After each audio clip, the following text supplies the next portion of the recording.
Hello, I'm Yipley, and welcome to the new Super Mario Bros. DS 90% speedrun tutorial. In this tutorial, I'll be walking you through the steps to getting into the speedrun, a general overview of the run, and a level-by-level tutorial for each stage. The complete tutorial will be held in a playlist on my channel for easy reference. I've linked the playlist in the description. This first video will cover all the things you'll need to do and know before you're ready to begin learning the run. Let's get right into it. The first thing you should do is join the NSMB series speedrun Discord if you haven't already, which I've also linked in the description. This is important so that you can ask any questions you have, and one of our many runners can quickly get you a response. Please note that if you want to ask questions, ask them under the NSMB channel so we don't have questions for our game going to other games' channels. If you don't have Discord, that's cool too. I'll try to answer questions in the comments. There are three main consoles that people play on. Pretty much all the DS's, Wii U Virtual Console, and Emulator.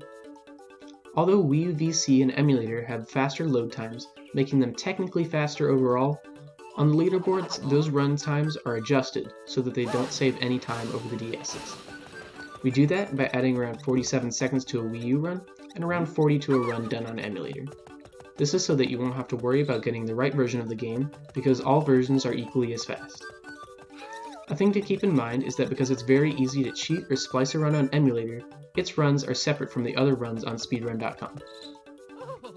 The next thing you should know is how to find a method of recording your gameplay. This is important so you can submit your runs to the leaderboards, because all runs on the leaderboards require video evidence for any percent. The first and most common method of recording is to simply point a webcam, camera, or phone at your screen. Usually, runners will place the camera on the edge of a desk or something similar, pointing downwards onto the DS or Wii U.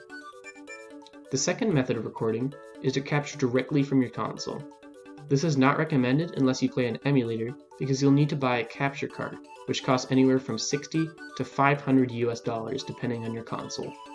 Also, keep in mind that DS Lite and DSi capture cards do not exist yet. Finally, I should address how to time your runs with a timer.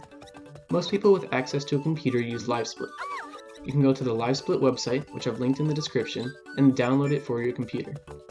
If you don't have access to a computer, you can also use a mobile app called Frame Perfect Speedrun Timer.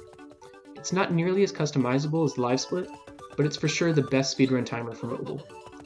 If you can't do either of these, that's cool too. It's not required to have a timer, because when you submit your run, one of the moderators can retime it for you. Timing starts as you select a new file, and ends when you hit the switch at the end. Another little note I'd like to add is that most people split by castle, meaning every time Bowser Jr. throws Peach in a castle, you split. So I'd recommend making splits for every time that happens, so it's easier to compare times between runners, and so it's easier for yourself to tell which segments of the run you might need to work on. That's pretty much all I've got in terms of helping you set yourself up for the run, so if you have any questions, feel free to ask. Hopefully, now you should be all set up to start learning the run.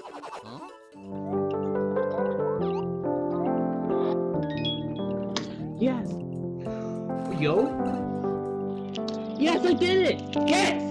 Yes! Let's go!